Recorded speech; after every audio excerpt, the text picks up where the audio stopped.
So I had an issue where the dash cam wasn't working, and what happened was that if you clicked over here it would say insert USB, and the problem was that the USB was already inserted. In fact, it was the original USB that came with the car, and I've only had this car for like a week, so it was weird that that didn't work. So I took it out and essentially I plugged it back in and then it didn't work. The trick is that what you do is you press these two, this scroll wheel and this scroll wheel at the same time, and it will reset the Tesla software. So just hold it. I won't do it right now because it will get rid of the screen, but you push this down at the same time, and then it resets the car.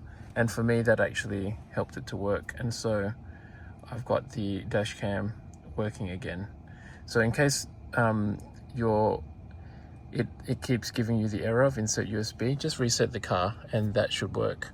The other thing just to quickly whinge about is that it's so difficult. So just going to open the glove box here to get access to this USB, which is all the way back here.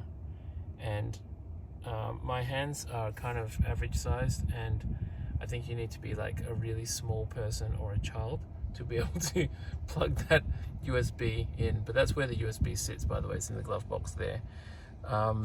If you take it out, just be careful because it's really hard to put back in unless you use a plier, I think. So that is one design flaw, I reckon.